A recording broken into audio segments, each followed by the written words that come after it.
Assalomu alaykum muxlislarim, bobo dehqonlarim, mehnatkashlarim. Yana mana bugun sizlar bilan birgamiz.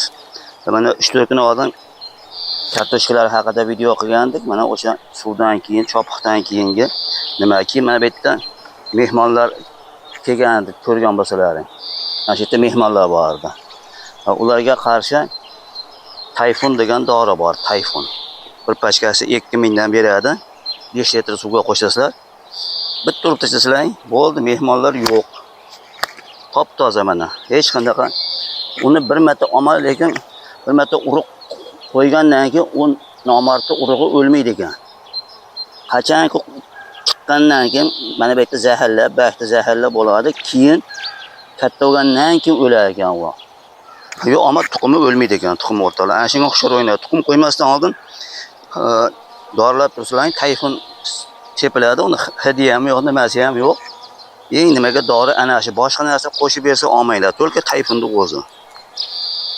Qo'ng'izga qarshi. Keyin kartoshkani nima oralig'i 60 sentdan ekkan. Bizning sharoitda meni nimamda shu. 60 sent ekaman har yili.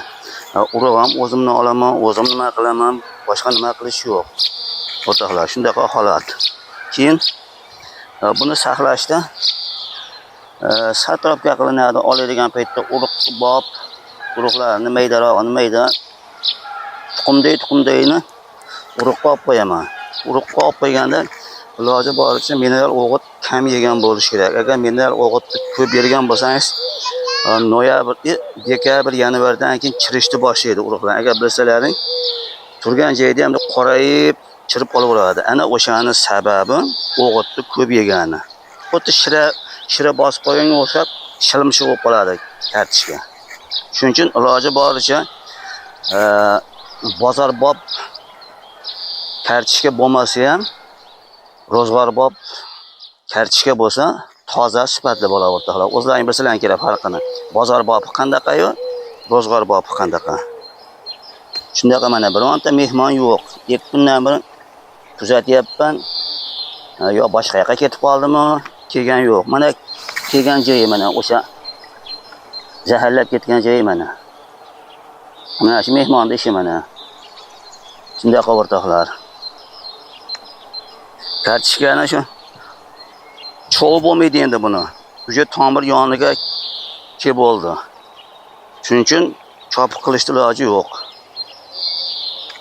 Endi bobo dehqonlarim, muxlislarim, suv qo'yishda ham me'yori bor-da. Kartoshka ekanda kartoshkaga ham suvni bosib olmaymiz-da. G'ovlab ketadi. Shuning uchun 3 marta suv bersak bo'lguncha. Undan keyin yana bitta aybimiz borki, hali pishadigan paytda ham to'rlab qolibdi deymiz. To'rlaydigan paytda zinhor suv bermanglar. Bitta xatomiz ana shudan.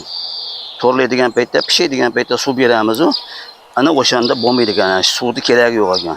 To'rlagandan keyin to'xtatib, baxtlar o'zi qurishni boshlaydi. O'sha paytda xudo xolasa nimasini ko'rsataman, syomka qilamiz, o'shanda aytaman. Suv berilmaydi o'sha paytda.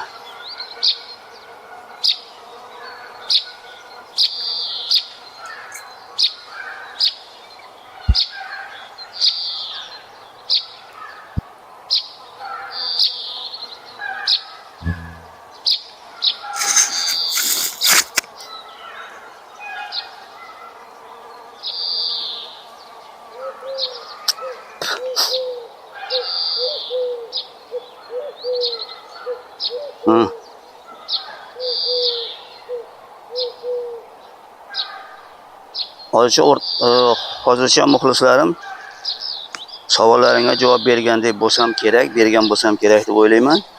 Endi yana nima bo'lsa mana ko'raveraman. Savollaring bo'lsa bersalaring yana javob beraveramiz-da.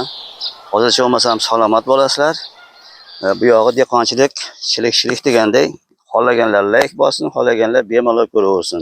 Chunki dehqonchilik, dehqonga har doim baraka bo'lgan, dehqonda xayr ham bo'lgan. Bizdan xayr, ag'dan baraka. Salomat bo'linglar.